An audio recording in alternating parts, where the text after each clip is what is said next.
Space is not silent. Not really. The hum of reactors, the whisper of recycled air, the low vibration of engines pushing fragile bodies through the endless void, those sounds became the heartbeat of the Starship Mercy's hand.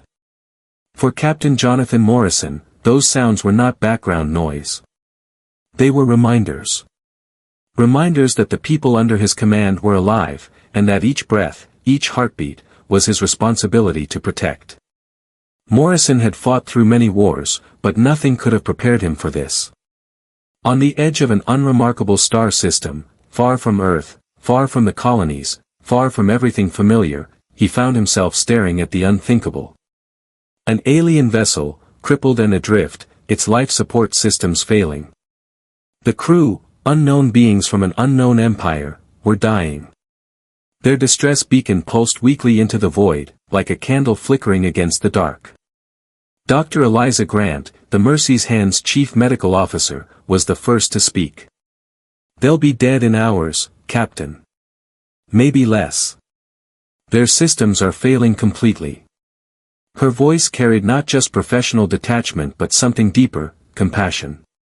She was a scientist, a healer, a woman who had sworn an oath to preserve life wherever she found it. Human or alien, it didn't matter. But Morrison's mind was already racing. He knew the law. Every officer of the fleet knew it. Contact with alien civilizations was to be strictly regulated, handled by diplomats, controlled environments, and cautious, sterilized protocols. To act outside that framework was not just reckless, it was treason. And yet. "They're alive," Dr. Grant pressed. "We can help them. We have the equipment. We have the medicine. We can save them." The bridge was silent. Every officer knew the stakes. Humanity's first confirmed encounter with intelligent alien life was not happening in the halls of the United Nations, nor in a carefully planned first contact chamber. It was here, in the cold vacuum, with one ship, one captain, and one impossible choice. Morrison's jaw tightened. If we intervene, we break every law, every protocol. We risk contaminating them. Or ourselves. We risk starting a war we're not ready for. Grant's eyes did not waver. "And if we don't, Captain, we let them die. We let the first intelligent beings we've ever encountered slip into the dark while we stand by and do nothing." It was more than a medical plea. It was a moral challenge. The weight of humanity's future balanced in that silence. Morrison closed his eyes. When he spoke, it was with the voice of a man who already knew history would condemn him. "Prepare the med bay. Bring them aboard." The decision was made. The breaking point. The aliens, who would later be identified as subjects of the Sarah Empire, were brought aboard the Mercy's Hand. They were humanoid, but not human. Their physiology was strange, their biology complex, their language indecipherable. And yet, as Dr. Grant worked tirelessly over their fragile forms, something became clear. Fear and pain looked the same, no matter the species. For 3 days, the ship became both sanctuary and secret. The crew whispered about the captain's decision, about the risk, about the morality of it all. Some believed they had witnessed the greatest act of compassion in history. Others believed they had opened the door to catastrophe. On the 4th day, the aliens stabilized. Weak, but alive. Against all odds, against all rules, humanity had reached across the void and chosen mercy. And then it happened. Without warning, one of the aliens, still weak, still shaking, lashed out. A hidden weapon, a surge of violence, and in moments Dr. Grant was on the ground, bleeding. Her hands, which had healed without hesitation, now trembled in pain. Morrison's world froze. His oldest friend, his confidant, the woman who had reminded him that life had value, lay dying because he had chosen compassion. The alien said something then, words that translators could not yet decode. But the intent was clear. Rage. Hatred. A contempt not just for Grant, but for humanity itself. And Morrison broke. The man who had once chosen mercy gave a single order. One that would echo across the galaxy. Kill them. Kill every last one. His crew obeyed. The aliens who had been saved were cut down where they lay. Mercy turned to vengeance in an instant. The Mercy's hand became a tomb. A choice that echoed. When the ship returned to Earth, the story spread like wildfire. Some hailed Morrison as a hero who had protected humanity from a hidden threat. Others condemned him as a butcher who had betrayed the very ideals of compassion and exploration. Dr. Grant survived, but the wound left more than a scar. It left a fracture in the soul of humanity itself. What does it mean to be human? To show mercy even when it risks your survival? Or to strike first, knowing survival might depend on fear and strength? The philosophers debated. The politicians raged. The military tightened its grip. But in the shadows of every argument, one truth remained. Humanity had revealed itself to the galaxy. Not with words. Not with peace. But with blood. And the galaxy was watching. The foreshadowing of war. Unknown to Earth, the Sarah Empire had received the signal. The weak distress call had reached their networks before the Mercy's hand could silence it. The Empire knew what had happened. Their subjects had been taken aboard a human vessel. Some had lived. Some had died. And the Empire did not forgive. The galaxy, vast and ancient, now turned its eyes toward a species that had always been overlooked. Humanity was young, fragile, confined mostly to its cradle and a handful of colonies. Yet in one act of mercy and one act of vengeance, it had declared itself. The question was no longer if the galaxy would come. It was when. And as Captain Morrison stood alone in his quarters, staring at the stars, he asked himself the question that would haunt him until the end of his days. Had he damned humanity by choosing mercy? Or by taking it away? History does not wait for reflection. It rushes forward, dragging guilt and grief in its wake. When the Mercy's hand returned to Earth, carrying the blood of both alien strangers and its own wounded, the galaxy itself seemed to shift. What began as one captain's impossible choice became a wound that stretched across nations, across philosophies, across the fragile unity of humanity. Admiral James Sullivan was the first to confront Morrison. A soldier forged in war, a man who had seen too much death to ever believe in clean morality, he looked at the captain not with pity, but with fire. "You've changed everything," Sullivan growled. "Do you understand that? You didn't just save lives. You didn't just end them. You painted a target on all of us. The galaxy knows we're here now. And it will come." Morrison said nothing. He didn't have to. The weight of his decision already pressed on him like gravity. The voices of Earth. President Laura Webb sat across from Morrison days later, her face calm but her eyes unreadable. She represented not just Earth, but the fragile hope that humanity might one day rise into the stars without fear. "You broke the law," she said softly. "You endangered every man, woman, and child in the colonies. You risked war with powers we don't understand." But, she hesitated, just long enough to reveal the weight she carried. "You also revealed something we cannot ignore. That we are not alone." Her words, broadcast later across Earth and its colonies, became a dividing line. Some clung to them with pride. Humanity had stepped into the galactic stage, and it had survived. Others heard only condemnation. Humanity had stumbled into the void like children with a weapon in hand. For every family mourning those who might die in wars yet to come, there was another family whispering, perhaps mercy was a mistake. The seed of vengeance. Dr. Eliza Grant healed slowly. Her body recovered faster than her spirit, but the scar she carried became a symbol. To many, she was a reminder that compassion was dangerous. To others, she was proof that humanity's first instinct had been noble, even if it had ended in blood. Her younger brother, Commander Alex Grant, saw none of the nuance. Where Eliza had argued for mercy, Alex argued for retribution.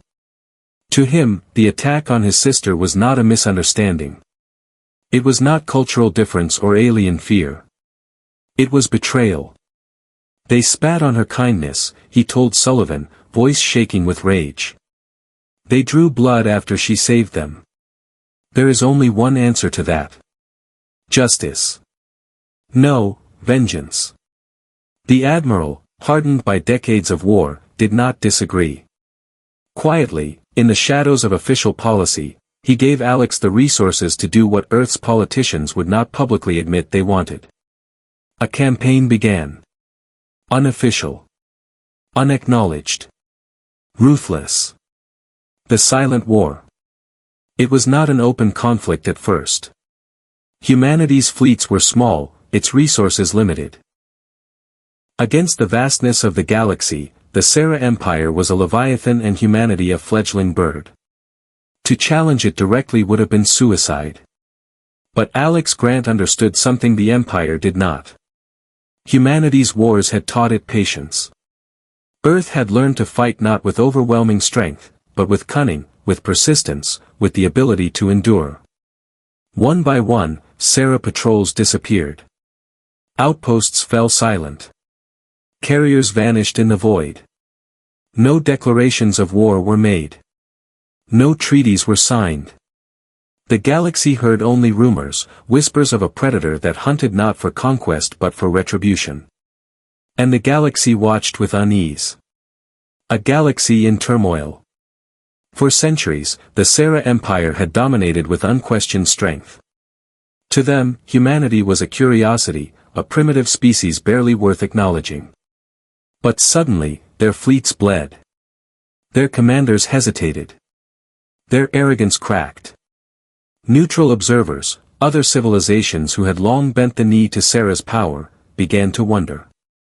Who were these humans, this fragile species from a single blue world, who dared to strike back? Some whispered admiration.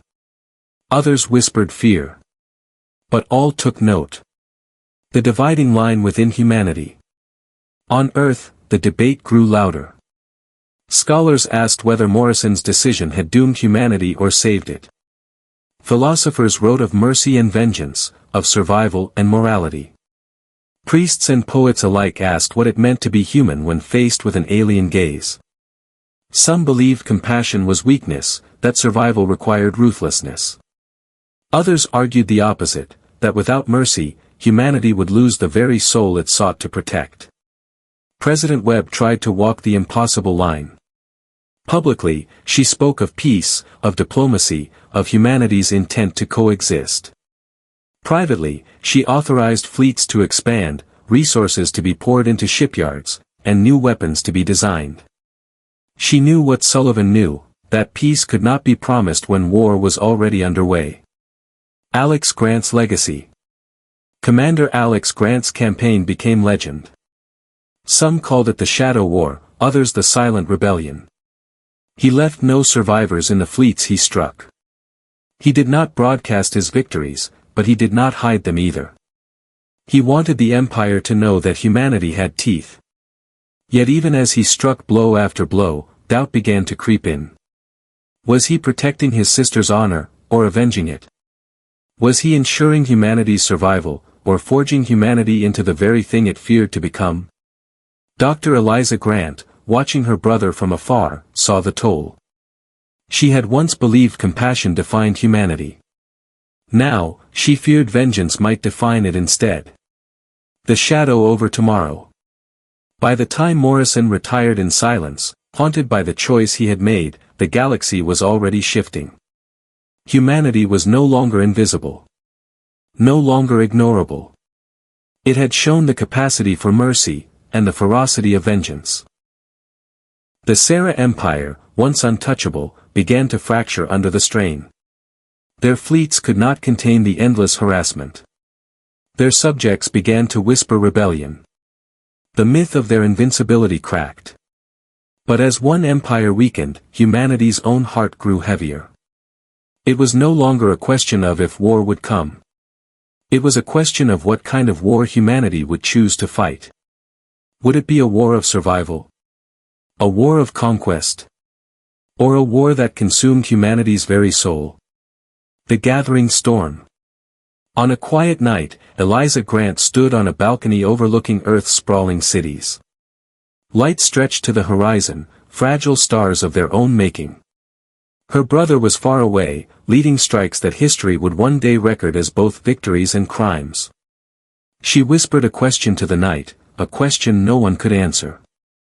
Is this what it means to be human? To save, only to destroy. To reach out, only to strike back. Far beyond the stars, the Sarah Empire prepared its response. Far beneath Earth's debates, shipyards forged weapons that had never before existed. And in the silence between breaths, the galaxy itself seemed to hold still, waiting for the next move. Because everyone knew the truth. The war had already begun. The galaxy had long believed humanity was small. Fragile. A new species, chained to its homeworld, destined to remain a footnote in the annals of empires. But the galaxy was wrong. Humanity had tasted war before, on its own soil, in its own history, and it had learned something the Sarah Empire had forgotten. Humanity could endure.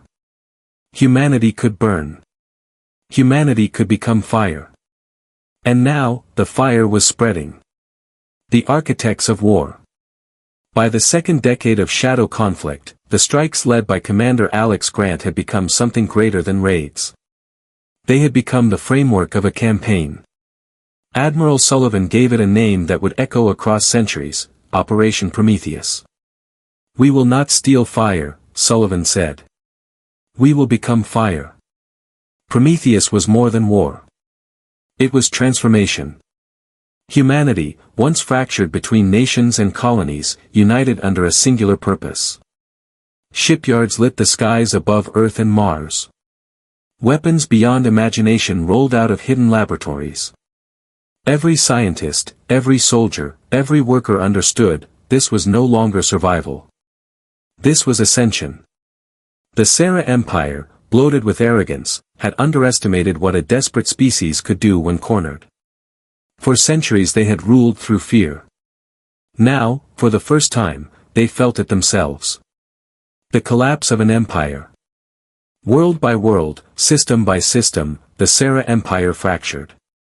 Colonies they once ruled with iron claws rose in rebellion, emboldened by humanity's defiance. Slave species took up arms, whispering the name human like a promise of freedom. The empire struck back with overwhelming force, sending fleets that blotted out the stars. But humanity had learned to fight like shadows. Prometheus burned their convoys. Ambushes shattered their pride. Where Sarah fleets expected submission, they found defiance. And where they expected weakness, they found fire. The galaxy watched in disbelief. A species that had never before left its cradle was unmaking an empire that had stood for millennia. The cost of fire. But fire does not choose what it consumes. Humanity's victories came with prices measured not only in bodies, but in the erosion of its soul. Civilian ships, once spared, became targets. Cities were bombarded to prevent enemy regrouping. Colonies suspected of loyalty to the empire were pacified with merciless precision. Some called it justice. Others called it survival. But whispers grew louder, were humans becoming the very monsters they fought? Dr. Eliza Grant, healed but scarred, traveled from world to world, speaking to soldiers, leaders, and civilians. She pleaded for restraint. She warned that vengeance without limits would consume the very essence of what it meant to be human. But her voice was fading beneath the roar of war. Rachel Martinez. Among the countless soldiers forged in fire was Rachel Martinez. She was not a commander of fleets, nor a political leader. She was a soldier, one of thousands thrust into battles that reshaped the galaxy. Her unit saw horrors no training could prepare for: cities burning in the void, children orphaned by orbital strikes, alien civilians caught in the crossfire. Each mission carved pieces from her humanity. Each victory felt more like survival, less like triumph. By the war's final years, Rachel carried not pride, but exhaustion. She fought not for glory, but because there was no choice. And then she met Sethvar. The enemy in chains. Sethvar was no ordinary prisoner. He was a high-ranking official of the Sera Empire, a man who had ordered the suppression of colonies, the enslavement of worlds, the massacres of resistance uprisings. To many, he was a symbol of everything the Empire had stood for. When Rachel was ordered to escort him, she expected only hatred. But what she found unsettled her more than rage could have. Sethvar was tired. Broken. He spoke not as a conqueror, but as a man who had seen empires rise and fall and knew that his own was collapsing. He asked her a question that echoed in her bones. "Tell me, human, do you believe you are any different from us now?" Rachel had no answer. The moment of choice. When the war finally ended, when the Sera Empire lay shattered and its fleet scattered to the winds, humanity stood victorious. The galaxy was forever changed. No longer the overlooked species of a blue world, humans had become the fire that had burned down an empire. And then came the order. Sethvar was to be executed. Not for what he had done personally, though his crimes were many, but as a symbol. A final statement that the old order was dead, and the new belonged to humanity. Rachel Martinez was chosen to carry it out. The chamber was silent as she faced him. Around her, cameras recorded, soldiers watched, leaders waited. Humanity itself seemed to hold its breath. Sethvar looked at her without fear. "Kill me," he said. "Or prove you are different."